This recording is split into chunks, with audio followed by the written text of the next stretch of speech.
ನಮಸ್ಕಾರ ರೀಪ ಎಲ್ಲರಿಗೂ. ಕೂಡಲಗಿ ವಿಧಾನಸಭಾ ಕ್ಷೇತ್ರಕ್ಕೆ ಜವಾರಿ ಕಾಕ ಕಾಲಿಟ್ಟಾನ ಅಂದಮೇಲೆ ಕೂಡಲಗಿ ಜನತೆದಾಗ ಅಂಥದ್ದೇನು ಕೆಲಸ ಆಗೈತಿ. ಕೂಡಲಗಿ ವಿಧಾನಸಭಾ ಕ್ಷೇತ್ರದಲ್ಲಿ ಒಂದು ಹೃದಯ ವಿದ್ರಾವಕ ಘಟನೆ ಆಗತೈತ್ರಿ. ಕಿತ್ತು ತಿನ್ನುತ್ತಿರುವ ಬಡತನದಿಂದ ಒಂದು ಕುಟುಂಬ ಅಲ್ಲೇ ದೈನಂದಿನವಾಗಿ ಕೂಲಿ ನಾಲಿ ಮಾಡಿ ಜೀವನ ಸಾಗಿಸ್ತೈತಿ. ಅದೇ ಕುಟುಂಬದಲ್ಲಿ 3 ಚಿಕ್ಕ ಚಿಕ್ಕ ಮಕ್ಕಳು ನೀರು ಪಾಲಾಗಿ ಸಾವನ್ನಪ್ಪುತ್ತಾರ.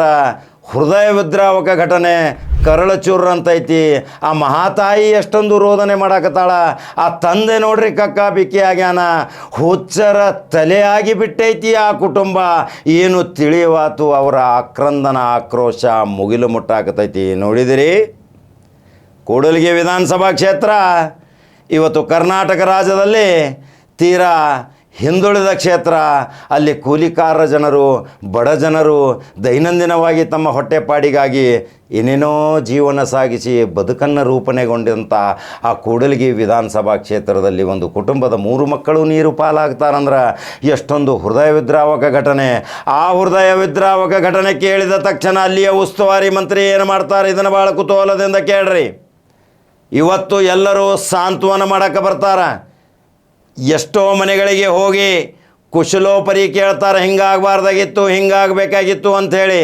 ಆದರೆ ಅಲ್ಲಿ ಉಸ್ತುವಾರಿ ಸಚಿವ ಬೀಜಡ್ ಜಮೀರ್ ಅಹ್ಮದ್ ಖಾನನ ಕಿವಿಗೆ ಬೀಳ್ತೈತಿ 3 ಮಕ್ಕಳು ನೀರು ಪಾಲು ಅಂದ ತಕ್ಷಣ ನೇರವಾಗಿ ಅವರ ಕಾರು ಎಸ್ಕಾರ್ಟ್ ಸಮೇತ ಕುಟುಂಬದ ಮನೆಗೆ ಹೋಗ್ತೈತಿ. ಮನೆಯಲ್ಲಿ ನೋಡಿದರೆ ಎಂಥ ಗುಡಿಸಲ ಮನೆ, ಕೆಳಗೆ ಹಾಸಿದ ಚಾಪೆಯಲ್ಲಿ ಈ ಮಂತ್ರಿ ಮಹಾಶಯ ಕುಂಡತಾನ ತನ್ನದೇ ಆದಂಥ ಸಾಂತ್ವನದ ಕಣ್ಣೀರು ಸುರಿಸ್ತಾನ. ಆ ಕುಟುಂಬಕ್ಕೆ ಒಂದು ಆಧಾರ ಸ್ತಂಭವಾಗಿ ತಕ್ಷಣ ಮನೆಗಳನ್ನು ಮಂಜೂರಾತಿ ಮಾಡ್ತಾನ. ತನ್ನ ಕೈಯಾರೆ ಸ್ವಂತ ಹಣ 5 ಲಕ್ಷ ರೂಪಾಯಿ ಹಣಕಾಸಿನ ನೆರವು, ಅದು ನಗದ ರೂಪದಲ್ಲಿ ತಕ್ಷಣ ಕೊಡ್ತಾನ. ಅಲ್ಲಿಯ ಕೂಡಲಗಿ ಶಾಸಕನ ಉಪಸ್ಥಿತಿಯಲ್ಲಿ ಜಿಲ್ಲಾಧಿಕಾರಿ ಬರ್ತಾರ, ಅನೇಕ ಮಹಾನ ಗಣ್ಯಮಾನ್ಯರು ಬರ್ತಾರ, ಅವರಿಗೆ ಪರಿಶೀಲನೆ ಮಾಡ್ತಾರ. ಆಯಿತು, ಸರ್ಕಾರಕ್ಕೆ ಕಳಿಸ್ತೀವಿ ನಿಮ್ಮ ಮನವಿ ಅಂತಾರ. ಆದರೆ ನಗದು ಕೊಡುವಂಥ ಈ ಪುಣ್ಯವಂತ ಮಂತ್ರಿ ಕರ್ನಾಟಕ ರಾಜ್ಯದಲ್ಲಿ ಅದಾನ ಅಂದಮೇಲೆ ಅವನಿಗೆ ಆಯುಷ್ಯ ಹೆಚ್ಚು ಕೊಡ್ಬೇಕಲ್ರಿ. ಯಾವ ಜಾತಿ ವಿಜಾತಿಗಳನ್ನು ನೋಡದೆ ಜಾತ್ಯತೀತದ ನಾಯಕ. ಪೂಜೆ ಪುನಸ್ಕಾರದಲ್ಲಿಯೂ ಭಾಗಿ, ಗಣಪತಿ ಉತ್ಸವದಲ್ಲಿ ವಿಜೃಂಭಣೆಯಿಂದ ಮೆರವಣಿಗೆಯಲ್ಲಿ ಭಾಗಿ, ಅನೇಕ ಜಯಂತಿಗಳಲ್ಲಿ ಭಾಗಿ, ಜಯಂತಿಗಳ ಸರ್ದಾರ ಅಂತಾರ ಈ ಬೀಜಡ್ ಜಮೀರ್ ಅಹ್ಮದ್ ಖಾನಗ. ಅವರ ಆಪ್ತ ಸಿಬ್ಬಂದಿಯೂ ಸಹಿತ ಎಷ್ಟೊಂದು ಕರುಣಾಜನಕ ಪರಿಸ್ಥಿತಿಯಲ್ಲಿ ಬಂದು ಭಾಗಿಯಾಗಿ ಆ ಕುಟುಂಬಕ್ಕೆ ನಗದು 5 ಲಕ್ಷ ರೂಪಾಯಿ ಇವತ್ತು ಬೀಜಡ್ ಜಮೀರ್ ಅಹ್ಮದ್ ಕೊಡ್ತಾರಂದ್ರೆ ಅದ್ಭುತ ಅಲ್ರಿ.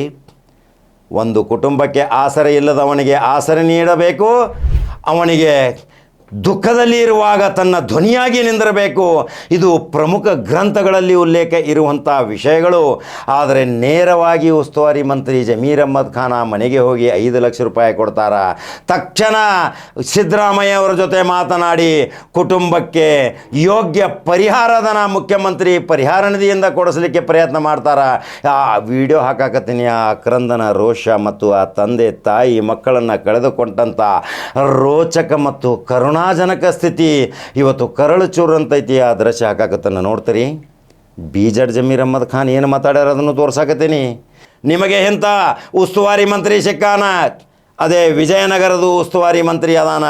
ಇಂಥ ಮಂತ್ರಿಗೆ ನೀವು ಜಾತ್ಯತೀತವಾಗಿ ಸಮಾಜವಾದಿ ಮುಖಾಂತರ ಸೆಕ್ಯುಲರ್ ಆಗಿ ಬೆನ್ನತ್ತಿದರೆ ಇವತ್ತು ರಾಜ್ಯದ ಚುಕ್ಕಾಣಿ ಹಿಡಿಯುವಲ್ಲಿ ಒಂದೇ ಸಮುದಾಯದ ನಾಯಕ ಜಮೀರ್ ಅಹ್ಮದ್ ಖಾನ್ ಅಲ್ಲ, ಎಲ್ಲ ಸಮುದಾಯದ ನಾಯಕ ಇವತ್ತು ಜಮೀರ್ ಅಹ್ಮದ್ ಖಾನ್. ಹಂಗಾದ್ರೆ ಲೈಕ್ ಮತ್ತು ಶೇರ್ ಮಾಡ್ತೀರಿ, ಯೂಟ್ಯೂಬ್ದಾಗ ಬಟನ್ ಹೊಡಿತೀರಿ. ಜವಾರಿ ಕಾಕಂದು ಮತ್ತೊಂದು ಕಡಕ ಜವಾರಿ ಸುದ್ದಿಯೊಂಗ ಬರ್ತೀನಿ.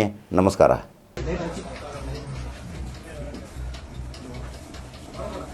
ಈ ಮಕ್ಕಳೇನಾ?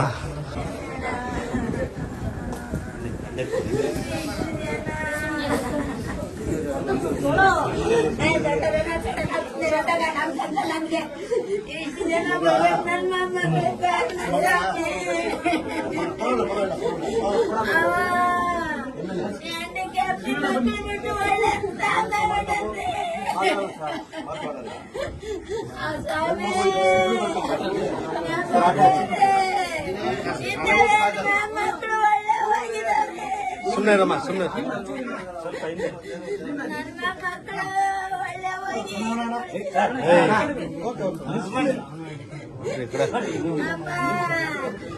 ಮಕ್ಕಳು ಈ ಹೆಣ್ಣಿ ಕಪ್ಪಿ ಮಗಳು ಬಿಟ್ಟು ಒಳ್ಳೆ ಮಕ್ಕಳ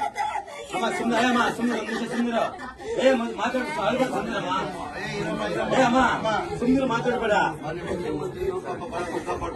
ಈಗ ಸುಂದರವಾ ನನ್ನ ಫೋನ್ ಮುಖಾಂತರ ಹೋಗ್ಬಿಟ್ಟು ಅಂತ ಮುಖ್ಯಮಂತ್ರಿ ಸುತ್ತಮುತ್ತ ಬಂದಿರ್ತಾರೆ. ಮುಖ್ಯಮಂತ್ರಿಗಳು 2 ಲಕ್ಷ ರೂಪಾಯಿ ಪರಿಹಾರ ಘೋಷಣೆ ಮಾಡಿದ್ದಾರೆ. 2 ಲಕ್ಷ ಪರಿಹಾರ ಮುಖ್ಯಮಂತ್ರಿ ಕೊಡ್ತಾರೆ. ಮಗು ಅಂತೂ ತರಕ್ ಆಗಲ್ಲ ನಾವು ಇಲ್ಲಿ ಮಗು ತರಕ್ ಆಗ್ತದೆ ಸಾಧ್ಯ ಇಲ್ಲ ಸರ್. ಅವರು ನಾವೆಲ್ಲ ಹಿಂದೆಲ್ಲ ನಾವೆಲ್ಲ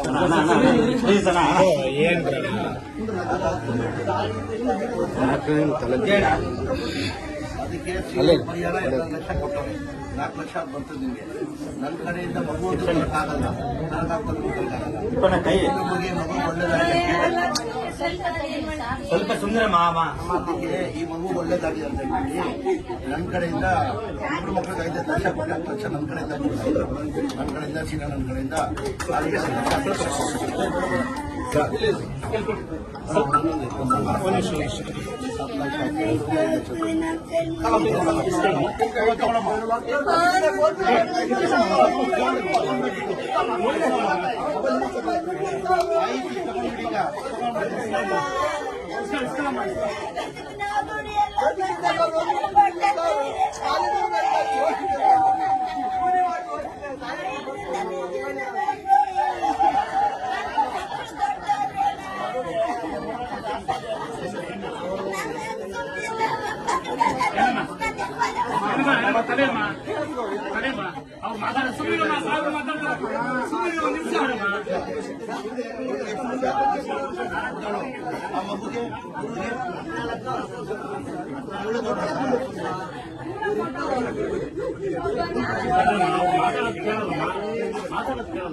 ಒಂದು ರಿಕ್ವೆಸ್ಟ್ ಸರ್, ಇವ್ರಿಗೆ ಮಕ್ಕಳು ಇಲ್ಲೇ ಹೋರಾಡಿ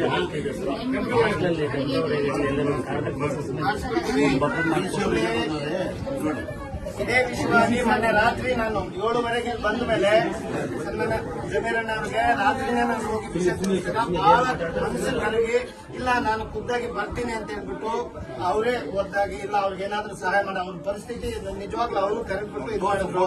ಮತ್ತೆ ನಾನು ನಿನ್ನೆ ಬೆಳಿಗ್ಗೆನೆ ಸನ್ಮಾನ್ಯ ಮುಖ್ಯಮಂತ್ರಿಗಳಿಗೆ ಹೋಗಿ ಲೆಟರ್ ಮಾಡ್ಕೊಂಡು ನಿಮ್ಮ 3 ಜನದ್ದು ಮಾಡ್ಕೊಂಡು ಅಲ್ಲಿ ಹೋಗಿ ವಿಷಯ ತಿಳಿಸಿದಾಗ ಅಲ್ಲಿ ಜಮೀರಣ್ಣವ್ರಿಗೂ ಅವರು ಫೋನ್ ಮಾಡಿ ಇಲ್ಲ ನೀನು ಹೋಗಿ ಅದೆಲ್ಲ ಅವ್ರಿಗೆ ಸಾಂತ್ವನ ಹೇಳಿ ಬರ್ತದೆ ಅಣ್ಣಲ್ಲಿ ಹೇಳಿದ್ರೆ ಕೈಲಾದ ಸಹಾಯ ಮಾಡ್ತೀವಿ ಅಂತೇಳಿ ಅವ್ರಿಗೂ ಕೂಡ ತಲಾ 2 ಲಕ್ಷ 3 ಜನಕ್ಕೂ ತಲಾ 2 ಲಕ್ಷ ಅಂತ ಹೇಳ್ಬಿಟ್ಟು ಸಾಹೇಬರು ನಿನ್ನೆ ಸಾಯಂಕಾಲ ಬರೆದು ಅವ್ರಿಗೂ ನಮ್ಮ ಕಡೆಯಿಂದ ಸಾಂತ್ವನ ಹೇಳು ಅಂತ ಹೇಳ್ಬಿಟ್ಟು ಕ್ಷೇತ್ರ ಪರವಾಗಿ ಹೇಳಿ ಕಳಿಸಿದ್ದಾರೆ. ಆಯ್ತಾ, ಮುಖ್ಯಮಂತ್ರಿಗಳು ಬಹಳ ಬೇಜಾರು ಮಾಡ್ಕೊಂಡ್ರು ವಿಷಯ ತಿಳ್ಕೊಂಡು. ಮತ್ತೆ ಅಣ್ಣರಿಗೋಸ್ಕರನೇ ಖಂಡಿತ ಮಗು ಅಂತ ತಂದ್ಕೊಡಕ್ಕಾಗಲ್ಲ, ಕೈಲಾದಷ್ಟು. ಯಾಕೆಂದ್ರೆ ಇದು ರಾಜಕೀಯವಾಗಲ್ಲ, ಮನಸ್ಸಿಗೆ ತುಂಬಾ ಅಂದ್ರೆ ತುಂಬಾ ಬೇಜಾರಾಯ್ತು. ಅದಕ್ಕೋಸ್ಕರ ಇದನ್ನ ನಾವು ವಿಶೇಷವಾಗಿ ಪರಿಗಣಿಸಿ ನಾನು ಅದಕ್ಕೋಸ್ಕರ ನಿನ್ನೆ ಬೆಂಗಳೂರಿಗೆ ಹೋಗಿ ರಾತ್ರಿ 11 ಗಂಟೆಗೆ ಬಂದು ಮತ್ತೆ ಬೆಳಿಗ್ಗೆ 6 ಗಂಟೆಗೆ ಅದಕ್ಕೋಸ್ಕರ ಬಂದು ಖಂಡಿತ ಆ ಮಗುವಿಗೆ ಮುಂದಿನ ಜೀವನಕ್ಕೆ ಮತ್ತೆ ಆ ತಾಯಿಗೆ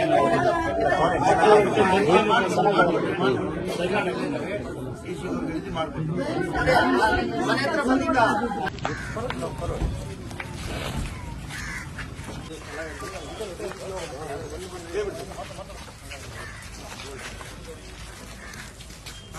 ತಗ್ಗಿದೆ.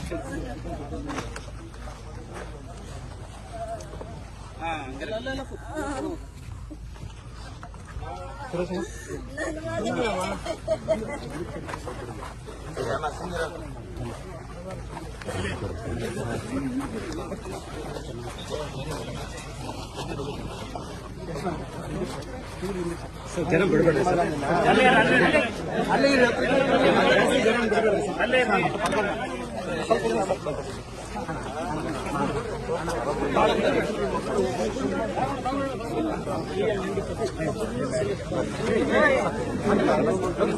ಸರ್ ಯಾಕಡೆ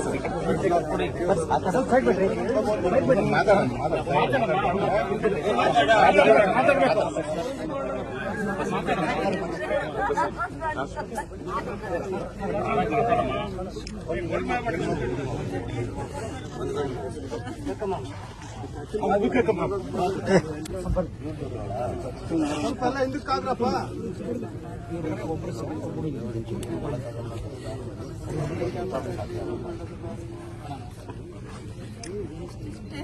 ಗಂಜಿ ಒಯ್ದು ಸಾಕಿದೆ ನನ್ನ ಮಗನ.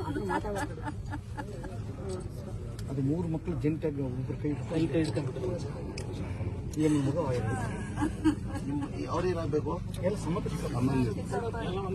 ಚಿಕ್ಕಪ್ಪ ಆಗ್ಬೇಕಾ? ಅವ್ರ ಚಿಕ್ಕಪ್ಪನ ಮಕ್ಕಳು, ನಿಮ್ ಚಿಕ್ಕಪ್ಪನ ಮಕ್ಕಳು.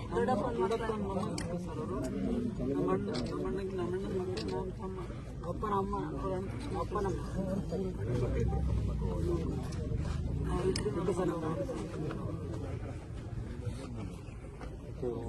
ಸೇರಗಿರಿ ಮನೆ ಮುಖ್ಯಮಂತ್ರಿಗಳು ಪಾಪ ಬಹಳ ನೋವು ಪಡ್ಕೊಂಡು ಅವ್ರ ಕಡೆಯಿಂದ 2 ಲಕ್ಷ ಪರಿಹಾರ ಕೊಟ್ಟು ನೆನ್ನೆ ಬರ್ತಿದ್ದಾರೆ. ಮನೆ ಮುಖ್ಯಮಂತ್ರಿ 2 ಲಕ್ಷ, ನನ್ನ ಕಡೆಯಿಂದ 1 5 ಲಕ್ಷ ಡಿಸಿ ಸಾಹೇಬರು ಬಂದಿದ್ದಾರೆ. ಸ್ವಲ್ಪ ಸೈಡ್ ಬಿಡಿ.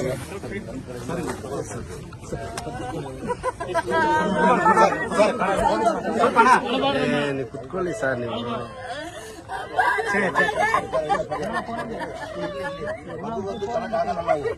ಸ್ವಲ್ಪ ಕ್ಯಾಮರಾ ಹಿಂದಕ್ಕೆ ಮನೇನು ಮಾಡಿಸ್ಕೊಡ್ತೀನಿ ನಾನು, ಮನೇನು ಮಾಡ್ತೀನಿ. ಆಕಿ ಎಲ್ಲ ಮುಖಂಡರು ಬಂದಿರೋಣ. ಮೊನ್ನೆ ರಾತ್ರಿ ನನ್ಗೂ ನೋಡಿ ಬಹಳ ಖುಷಿ ಆಯ್ತು. ಎಲ್ಲ ನಮಗೆ ಗೊತ್ತಾಗಿ ಹೊಸಲಿದ್ದಾರೆ ಬಿಟ್ಟು ಗೊತ್ತಾಗ್ಬಿಟ್ಟು ರಾತ್ರಿನೇ ನಾನು ಸರ್ಕಾರದಿಂದ 2 ಲಕ್ಷ ಪರಿಹಾರ ಮಾಡಿದ್ದೀನಿ. ಮನೆ ಮುಖ್ಯಮಂತ್ರಿ ಸರ್ಕಾರದಿಂದ 2 ಲಕ್ಷ ಪರಿಹಾರ ಮಾಡಿದ್ದೀನಿ. ನನ್ನ ಕಡೆಯಿಂದ 1 5 ಲಕ್ಷ ನಿನ್ನೆ ರಾತ್ರಿ ಸಿಎಂ ಅವರ ಫೋಟೋಸ್ ಮತ್ತೆ ನೋಡಿದ ಕೂಡಲೇ ಇಮಿಡಿಯೇಟ್ ಆಗಿ ಅವರು 2 ಲಕ್ಷ ಪರಿಹಾರ ಕೊಡಿದ್ರು. ಮತ್ತೆ ಅಣ್ಣರ್ಗೂ ಫೋನ್ ಮಾಡಿ ಹೇಳಿದ್ರು ಹೋಗ್ಬಾ ಅಂತೇಳಿ ಹೇಳಿದ್ರು ಅಣ್ಣರ್ಗೂ. ಮೊನ್ನೆ ಸಮೀರಣ್ಣವ್ರಿಗೂ ಈ ತರ ವಿಷಯ ನಾನು ಅವತ್ತು ರಾತ್ರಿ ಬಂದ ಕೂಡಲೇ ರಾತ್ರಿ ಹೊಸಪೇಟೆ ಟಿಬಿಡ ತುಂಬಾ ಪ್ರೆಷರ್ ಮಾಡ್ಕೊಂಡ್ರು. ಇಲ್ಲ ನಾನೇ ಬರ್ತೀನಿ. ಭಗವಂತನ ಬರೋಕ್ಕಾಗಲ್ಲ, ಎಲ್ಲರೂ ಹೋಗ್ಲೇಬೇಕು. ಇವತ್ತಿನ ನಾಳೆ ಎಲ್ಲರೂ ಹೋಗ್ಲೇಬೇಕು. ಹಾಗಾಗಿ ಹೆಣ್ಮಗು ಎಲ್ಲಾನು ಗೊತ್ತಾಯ್ತು. ಈ ಹೆಣ್ಮಗು ಒಳ್ಳೇದಾಗ್ಲಿ ಅಂತ ನಾನು ಗೊತ್ತಿದ್ದು. ಅದನ್ನ ಯಾವುದು ವೇಸ್ಟ್ ಮಾಡ್ದಂಗೆ ವೇಸ್ಟ್ ಮಾಡ್ದಂಗೆ ಹೆಣ್ಮಕ್ಳಿಗೆ ಏನ್ ಮಾಡಿ ಮಕ್ಕಳು ಮಾಡಿ 18 ವರ್ಷ ಅವ್ರಿಗೆ 18 ವರ್ಷ ಒಂದು ಹಾಸ್ಟೆಲ್ ಕೆಲಸ ಅಂಗನವಾಡಿಗೆ ಅರ್ಜಿ ಹಾಕ್ತಾರೆ. ಅರ್ಜಿ ಹಾಕಿದ್ದಾರೆ ಸರ್. ಅದು ಆಯ್ತು ನೋಡಿ. ಹಾಸ್ಟೆಲ್ ಕೆಲಸ ಮಕ್ಕಳು ನೋಡ್ಕೊಂಡು ನಾನು ಅಲ್ಲಿಗೆ ಹೋಗಿ ಬರ್ತೀನಿ. ಮನೆ ಅವ್ರ ಪರಿಸ್ಥಿತಿ ನೋಡ್ಕೊಂಡು ಇಮಿಡಿಯೇಟ್ ಆಗಿ ನಾನು ಬರ್ತೀನಿ ಅಂತ